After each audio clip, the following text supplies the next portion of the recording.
Marcus, say hello.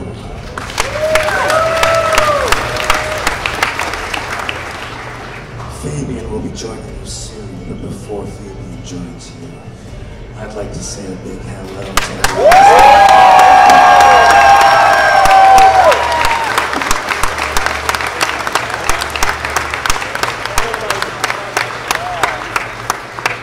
That's the voice of Geralt. That's the Kuckle. Is he coming? So, jetzt ändern wir die Sprache hier ein bisschen. Darf ich mich damit hinsetzen? Nee, ich setze mich bitte aufs Fass.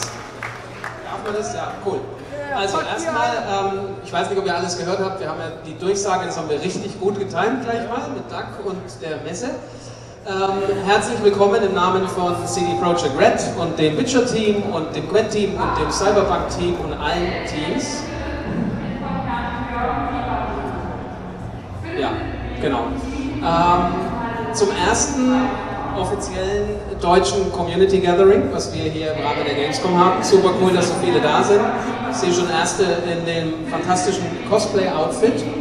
Doug hat ja schon unsere Entwickler vorgestellt. Markus, unseren Community Manager. Ich bin der Fabian. Ich mache bei CD Projekt Red die PR im deutschsprachigen Raum. Und wir können das Ganze hier natürlich zu großen Teilen auf Deutsch machen. Miles spricht Deutsch, der Rest lernt es gerade. Ansonsten übersetzen wir hin und her. Es sind alle englischsprachig, also es sollte keine Probleme geben. Es gibt keine Tabus bei den Fragen, das ist alles erlaubt. Ich meine, wir sind CD Projekt, also fragt, was ihr wollt. Wenn ihr Witcher alle gespielt? Ja. Gut. Dann seid ihr ja auch sicher alle volljährig, ne? Ja, klar. Das sehe ich schon. Hat gut funktioniert mit dem Jugendschutz hier. Und könnt natürlich auch alles fragen. Die Jungs haben auch an den Spielen alle aktiv mitgearbeitet, also die haben auch die ganzen Insider-Infos und ich würde jetzt tatsächlich an euch abgeben und jetzt kommt immer dieser Moment, wer hat denn die erste Frage? Hier, du warst sehr schnell. Und jetzt, Achtung, jetzt kommt, jetzt mache ich was. Jetzt krabbel ich hier wieder runter, weil die erste Frage ist ja immer so ein kritisches Ding. Jetzt laufe ich mal hinter die Bühne. Weil, ich ziehe mir eine andere Hose an. Jetzt ärgern sich nämlich alle, die schüchtern sind. Oh mein Gott! So, pass mal auf. Erste Frage. Ich gebe dir das mal hier. Das ist nur diese Witcher 3 Collectors Edition, die wir jetzt gerade nochmal runtergeschmissen haben, macht aber nichts. Seit 5 Jahren ausverkauft, aber wir haben noch eine. Jetzt die zweite Frage. Achtung! Du darfst deine Frage dann noch stellen. Wer ärgert sich gerade, dass er nicht die erste Frage gestellt hat? Okay. I just asked who's upset that he didn't ask the first question. So, yeah. Und dann würde ich sagen, deine Frage. Okay, so we know that the IORVETH questline got cut, among other things. What was the executive decision behind the cut of the IORVETH questline? Okay, this is where this whole thing ends. It was good meeting you tonight.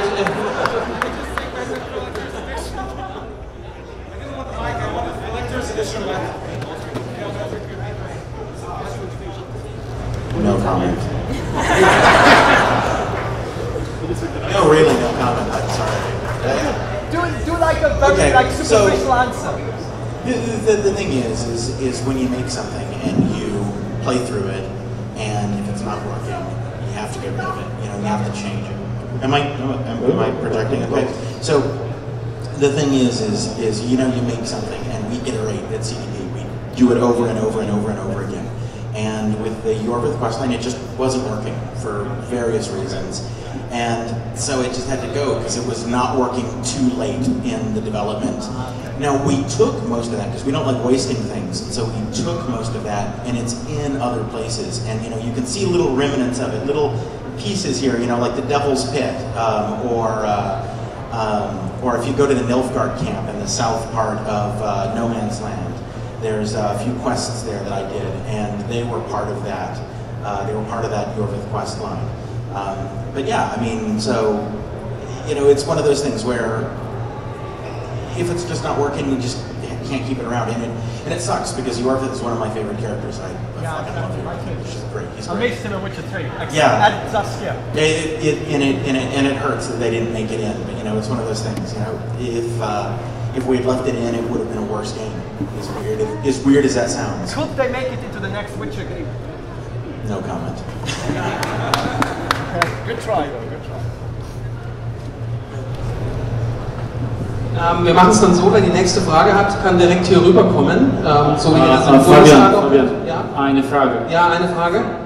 From myself, can you guys speak a bit louder? Ja. So everyone hears you. Ja. Fabian is doing a great job. You guys need to be... At least here. Yeah. The figure is like... Yeah. Because... Keine Ahnung, sorry, ich verstehe. Ja. Wen nehmen wir denn als nächsten? So viele! Das hat ja super funktioniert. Genau, magst du bitte zu uns nach vorne kommen? Ach ja, schau mal, so gut funktioniert dein Konzept. Bleib doch gerne sitzen. Ja.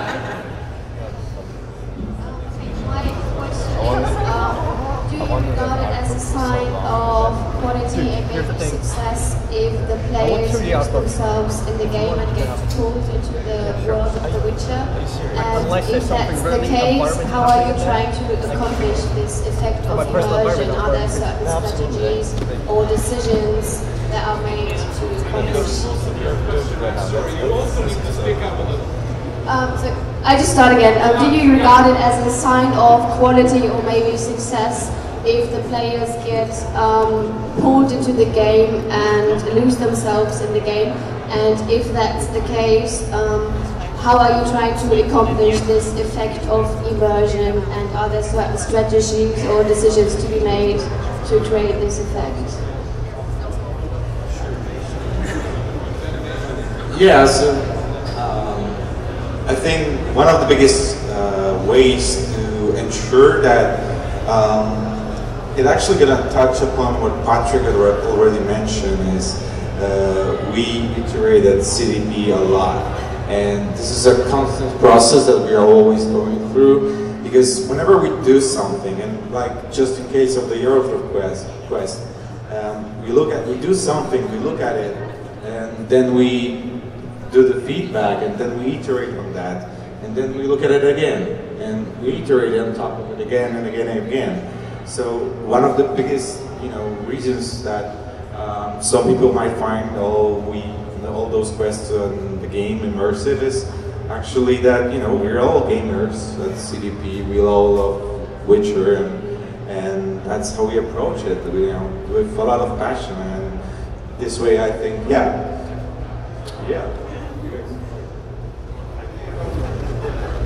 I think one of the other things is just trying to keep the world consistent and trying to keep it believable. You set the ground rules, right? You say, in this world, these certain things happen, and don't break the rules, right? You keep the rules consistent for the player. An example I give is in Blood and Wine.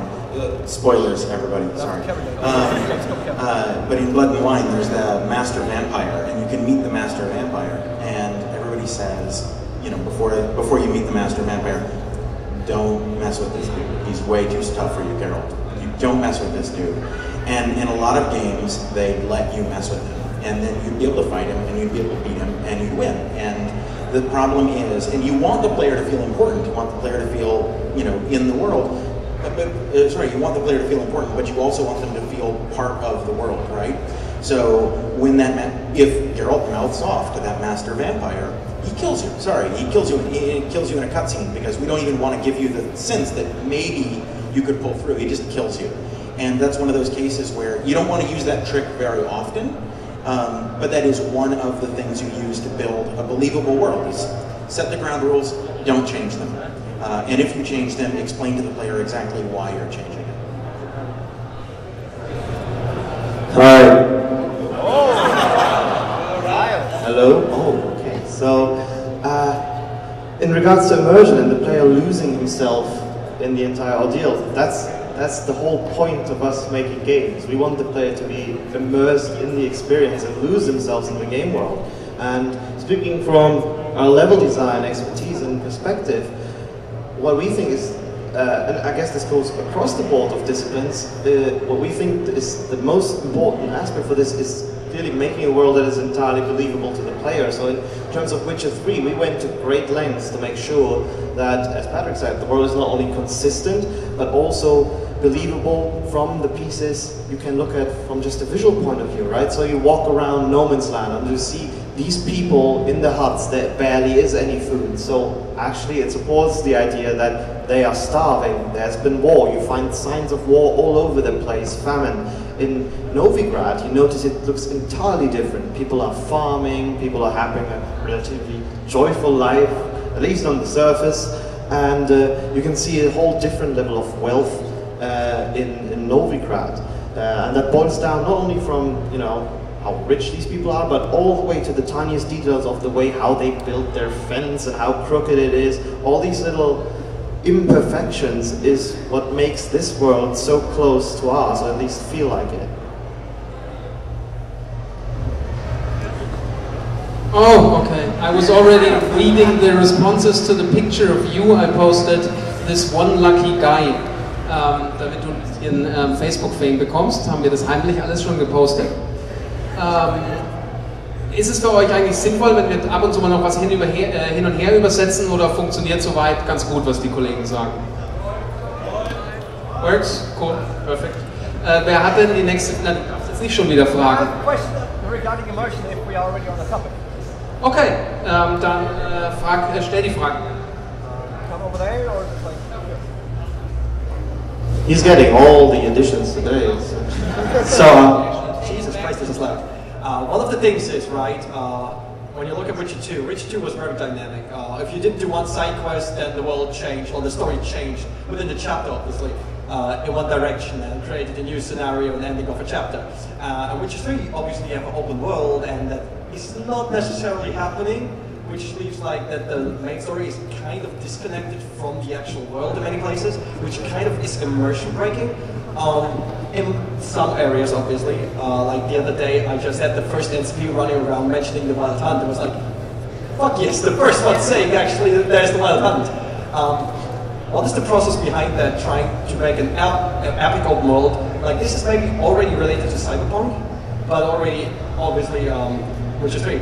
Like when you come from a semi-open world where you can do a lot of dynamic events, a lot of dynamic changes, how is it in an open world? How tough is it actually to like have the main story connect to the world and vice versa, and have them dynamically interact? So as a developer, you want to pay attention to making sure that the players cannot ruin their own experience. We want you guys to have as much fun as possible. I keep getting back to this metaphor. This whole thing, this whole open world has to be a playground with every aspect of a playground. It has to be safe for you and it has to be entertaining. You shouldn't ruin it for yourself so you can have fun. In an open world you have much less limitations, of course, much less walls. Like Witcher 2 was clearly different in that regard. You could go to many places, but you were always kind of more safeguarded, like where you can go, and that kind of let us control where you can go from places, what places are accessible from other places, and that makes the changes measurable and predictable. In an open world where you have fences that you can jump, cliffs that you can climb and so on, players are not so digitally limited.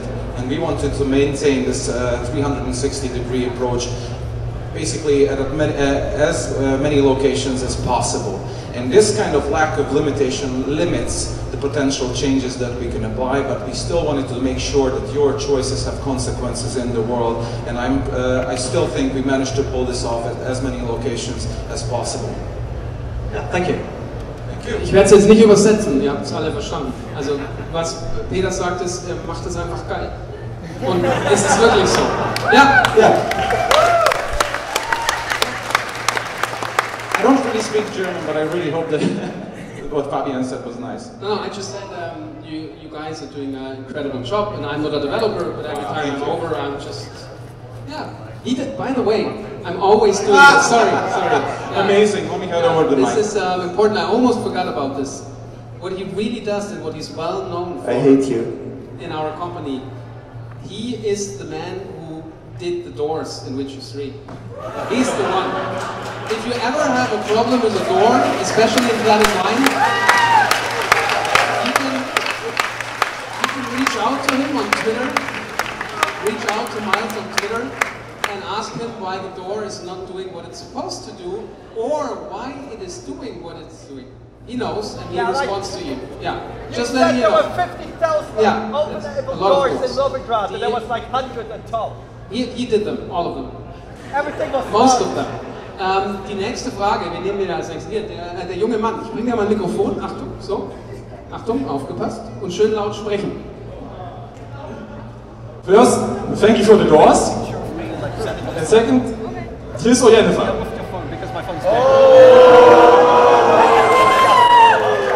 Oh, no, you didn't. I get dibs on this. Team Roach.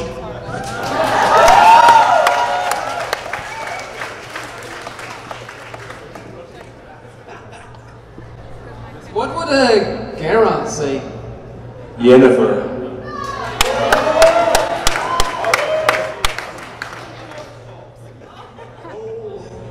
I'm on record on this. They are both very wonderful women. Any Witcher would be lucky to have either of them, let alone both of them. But speaking from my own personal taste, I prefer Triss.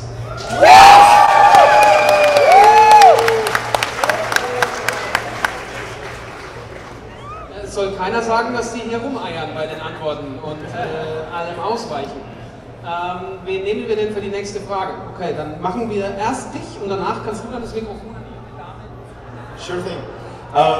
First of all, Team Triss.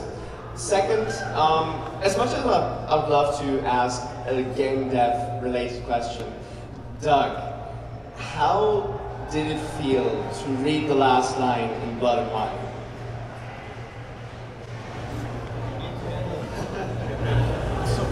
What's the last name?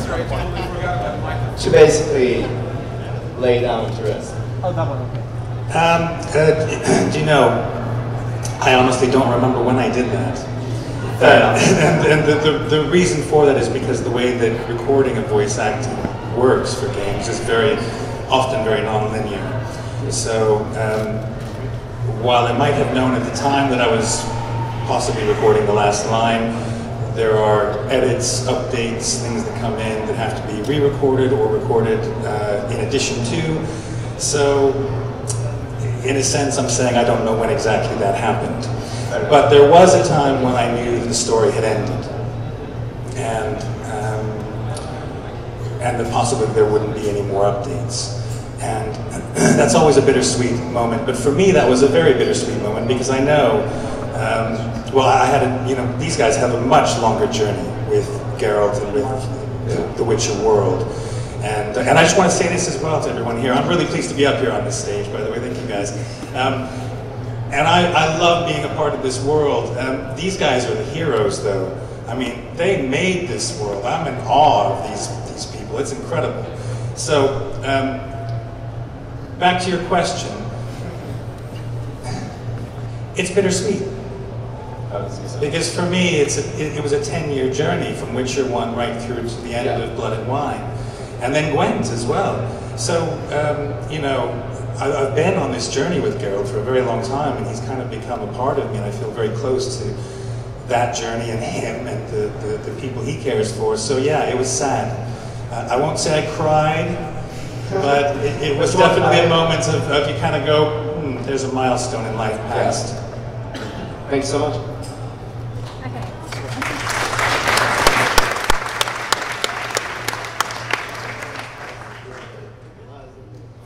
Okay, can I start? First of all, I love you guys. Thank you so much for making the Witcher games.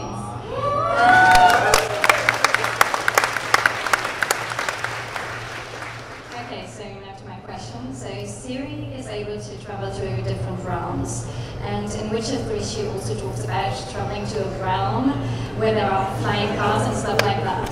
Did you ever think of adding a part of Cyberpunk to Witcher, where she maybe travels to that world? Actually, we can talk about that now. So remember that quest in which Ciri travels through different dimensions, or you are on the track of Ciri, if I remember correctly, right? You're with Avalon. Yeah. The desert, the icy, frozen wastes, and the elven land. Those weren't always the first ideas to travel to. So there was a time, I remember several iterations. One was Novigrad, but overgrown in a jungle environment. And another one was actually A Street from Cyberpunk. Now, ultimately, I think we decided against it because we didn't want to put too much focus on a game that was being way out, right?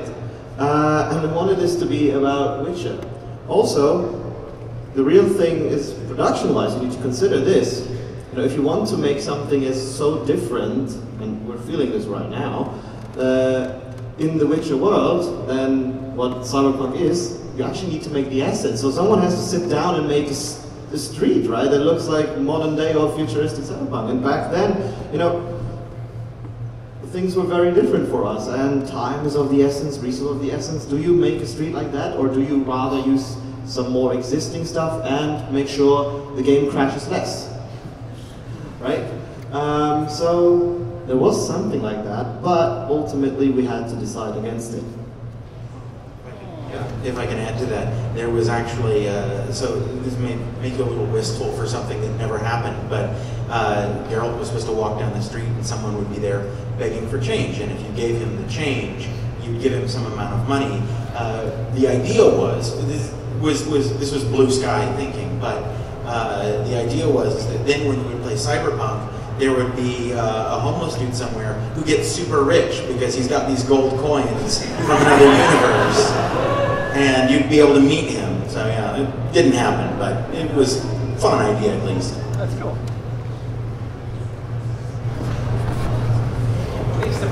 Alright, what's going on? Are you not working? I'm working. I'm only here to say what you just said. Nächste Frage.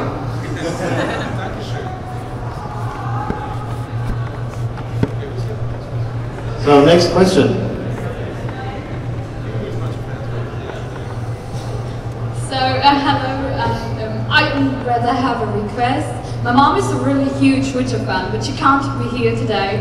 I would love to take a video of you guys just greeting her. Is that possible? Absolutely. If okay, thank you.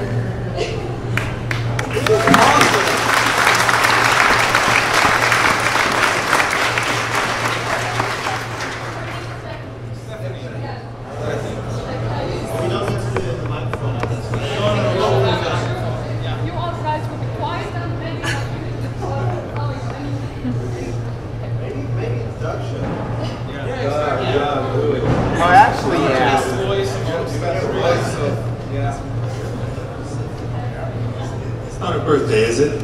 It's just a hello, yeah? You recording? Hello, Stephanie. From Geralt.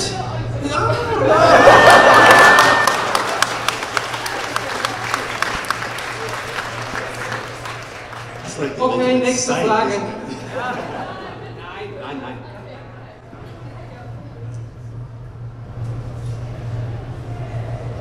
Hello, Stephanie, from Geralt of Rivia, and all of the Witcher 3 developers from CD Projekt Red. Have a great day.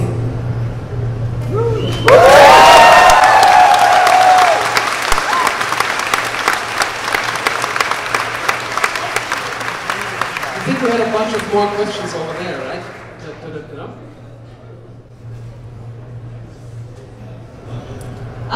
Are we allowed to ask more questions, or? Yeah, okay. First of all, Team Yennefer. Second of all,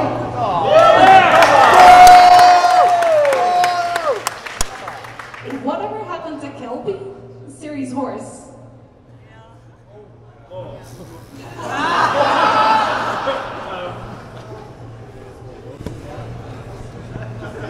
She just disappeared into thin air, magic horse and all that.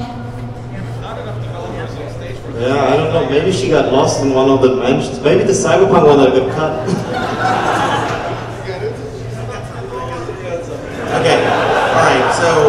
Just so you guys know, I'm the guy who made the quest where you get to talk to Roach, so I'm kind of the expert on magic courses. You know how Roach can just like teleport wherever he needs to be? When he's not there, he's off in another dimension with, yeah, so there you go.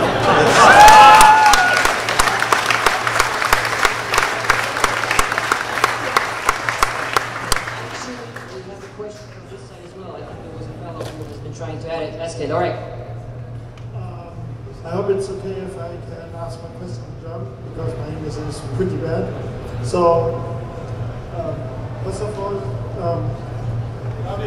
meine erste Frage ist, ihr habt sie wahrscheinlich häufig schon gehört, aber wird es Witcher 4 geben? Und meine zweite Frage ist, was war für euch bei Witcher 3 die größte Herausforderung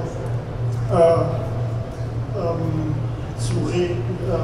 Was für euch die größte Herausforderung war, in dem Spiel einzubringen?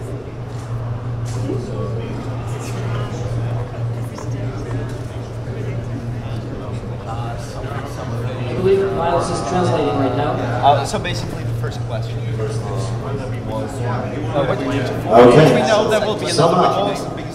I think he asked us whether there will be a Witcher 4, and he asked us what was our biggest challenge that we faced while making Witcher 3. We can totally start, like each developer has to add to that, right? Yeah. So, alright, let's get straight to the first question. Now, everyone is going. We are currently very much focused on Cyberpunk. Actually, we're not. We have a problem spreading our resources thin, and we rather focus on making one thing great. We said the same thing about Witcher 3 when people were asking us about where's Cyberpunk, what's happening there, right? And back then we were saying we were focusing on Witcher 3 right now to try to make this as good as possible. I like to think that worked out for us, and I hope it will so in the future. When it is time to think about anything more Witcher, we'll think about it, but for now, we don't even have the capacity, the hard drive space to even consider it.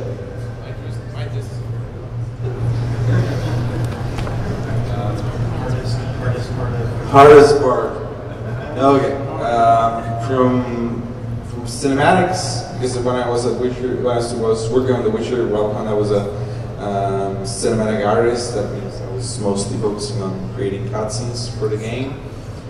And I gotta be honest, one of the biggest challenges was whenever anyone was actually animating Geralt's facial animation, we always, like the first pass, the pass you guys never actually seen, the first pass of those animations was actually Geralt being really expressive.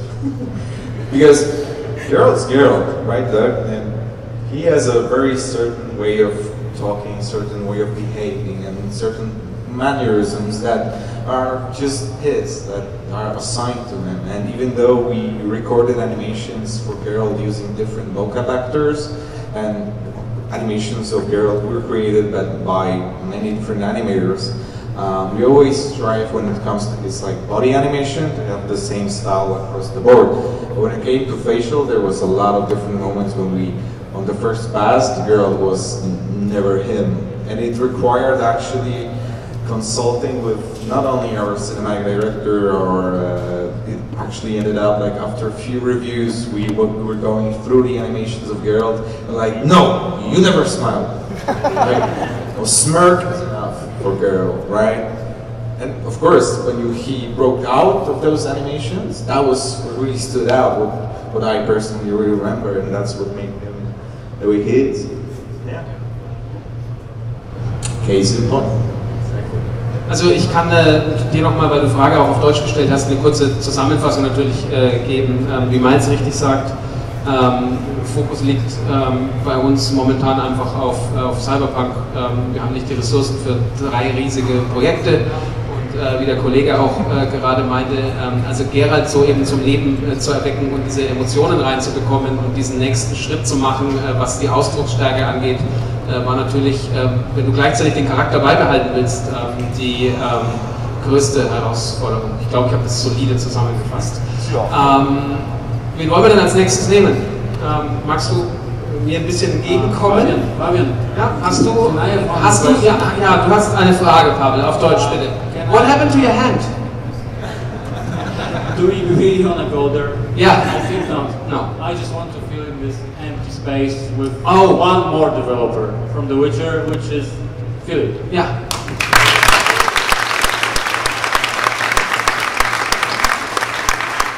Can I do the intro as I did for Miles, what Philip is responsible for?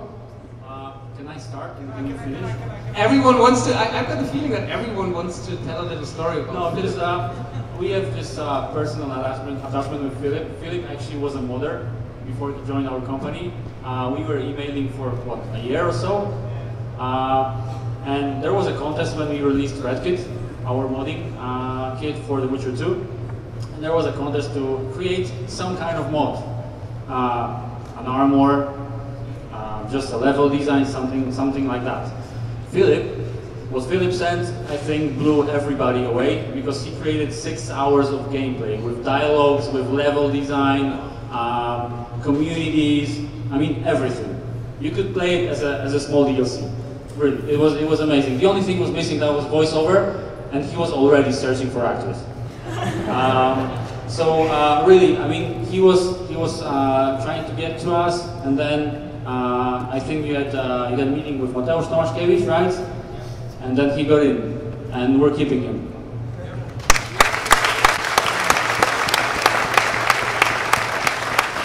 I got a microphone. And to be fair, it's much better than the story I got to tell.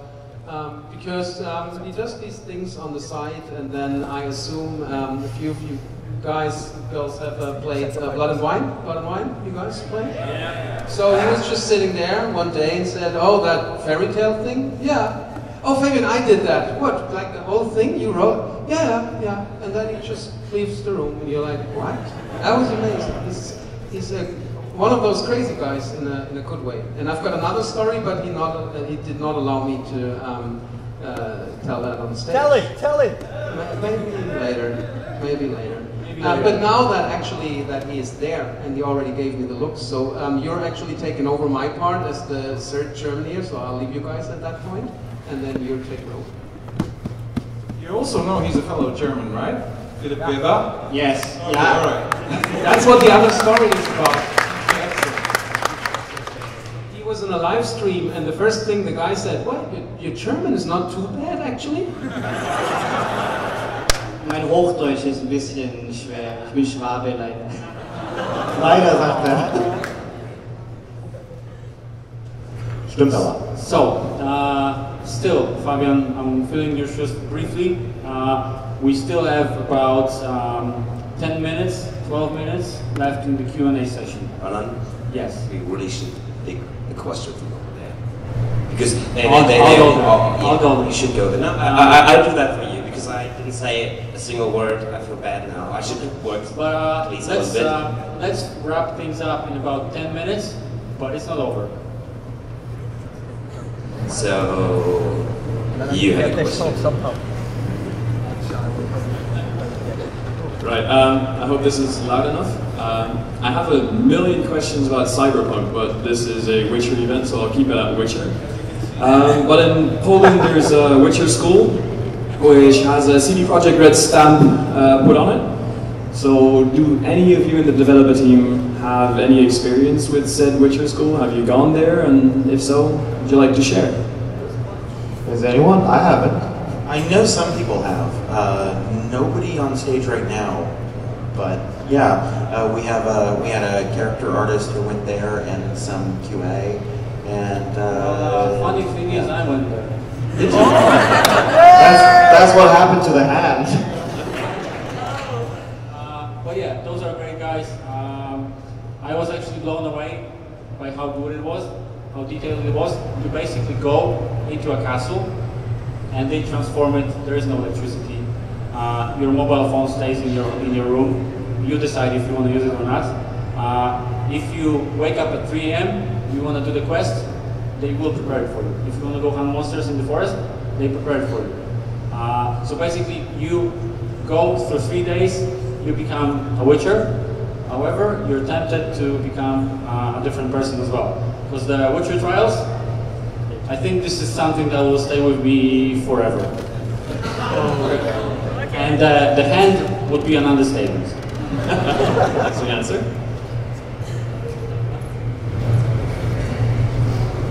Another one?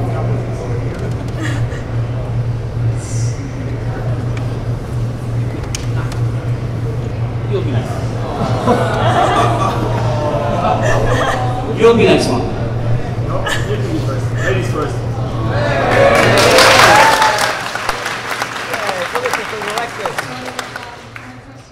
Actually, to the last question, in Germany we have a lot of live role play as well, and there are many LARPers who model their characters based on the Witcher universe and the Witcher games.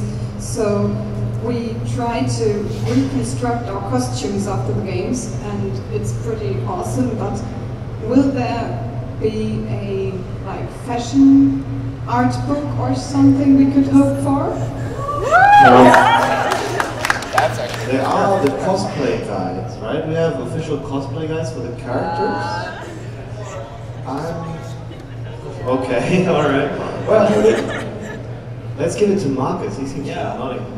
Well, yeah, I was just looking for left. We seem to have cosplay guides.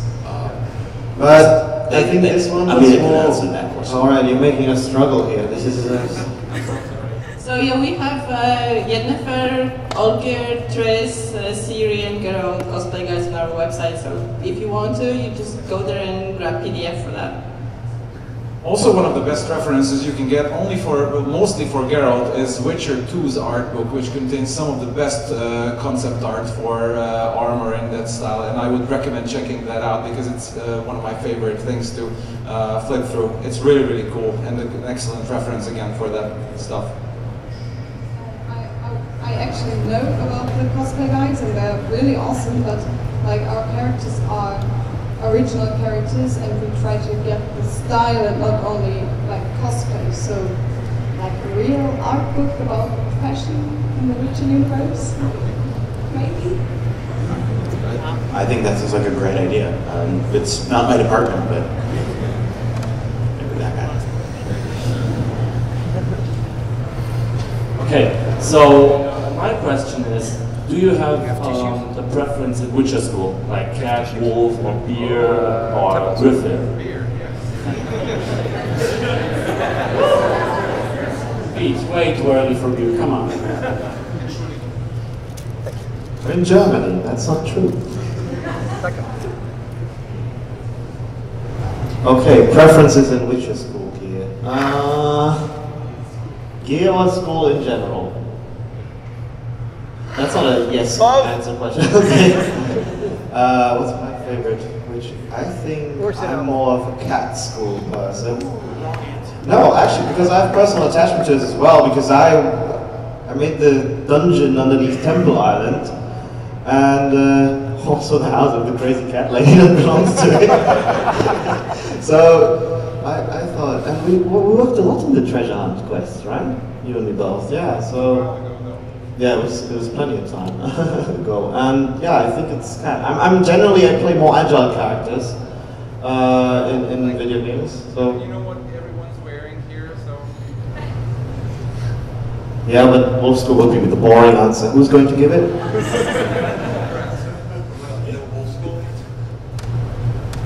I was thinking you, Doug. Me, the wolf school, of course.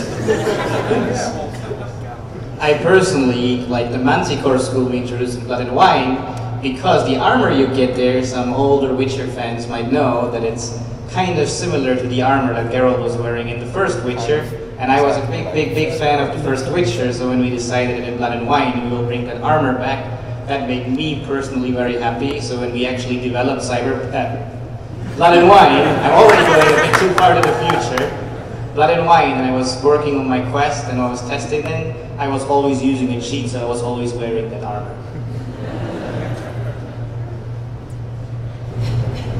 No love for gear school. I'm right here. So, 2 more questions. 2 more questions. What was your favorite quest or story to work on? So many to choose from, really.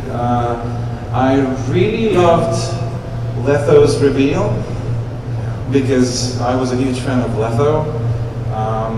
And a couple of the monster hunts, the Leshy hunt on Skellige, that's another thing that is close to my heart, because we demoed that a lot of times, and we know that we used to know that by heart, all the areas, everything leading to it. We used to quote the quest all the time. So I think that is my favorite. I still have to think about it.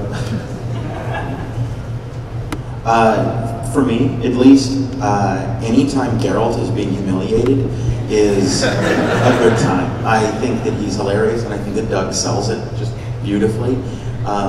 For me, it would have to be the Fool's Gold quest, where the village turns into pigs. Because when Geralt squats down to talk to that pig, you can hear this amusement in his voice, and also this exasperation, and there's this kind of like, it's a living, this sort of thing going on, and so anytime Geralt has to be humiliated a little bit, I think is when I like it best. I think for me it's actually a little funny choice, because it was already mentioned that I worked on the big fairy tale quest. It was really great to make it because I had so much freedom to just do, all the crazy ideas that usually you can't do. But actually, personally, as a Witcher fan, the quest that meant a lot to me was actually a really small one we also put in the Blood and Wine, which was the quest where you as Geralt had to prove your different virtues, and as a reward, you actually got your Witcher sword, Arondite, from the first Witcher back. And so for me, when I saw the finished quest for the first time, and actually the composer actually gave me the music, because they composed music for the moment when you get your sword back from the first Witcher, that actually almost brought a little tear to my eyes. So actually I think that quest will always be, I think, very close to me.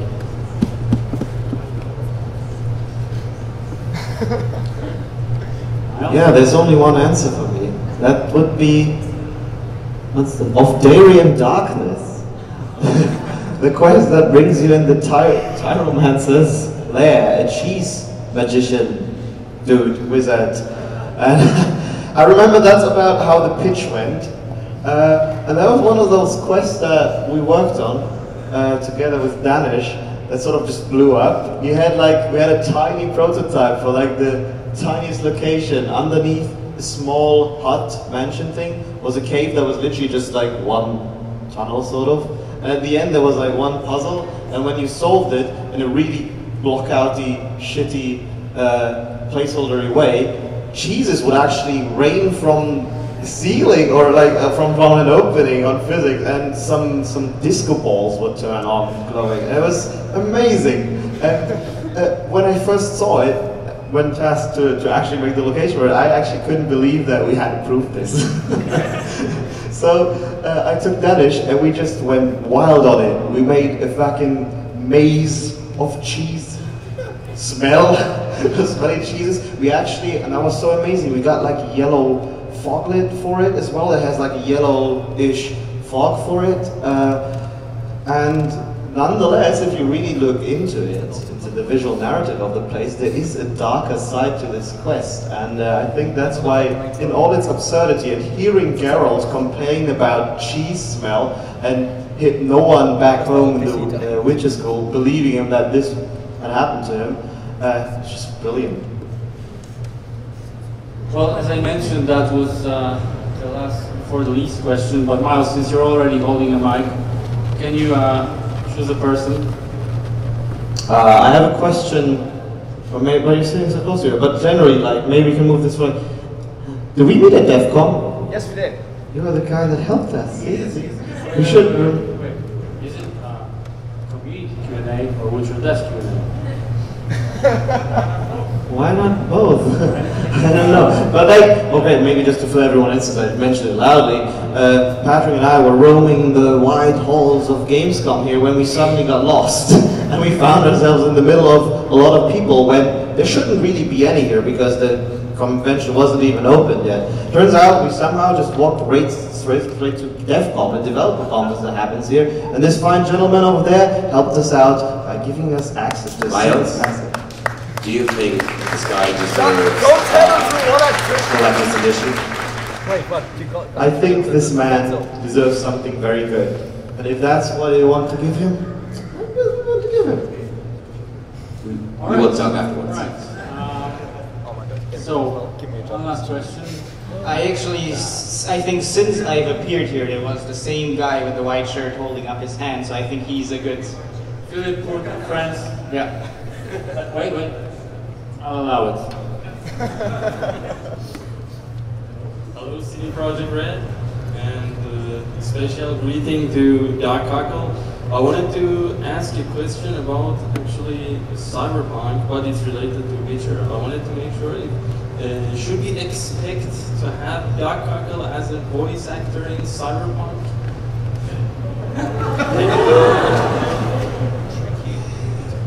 No comment.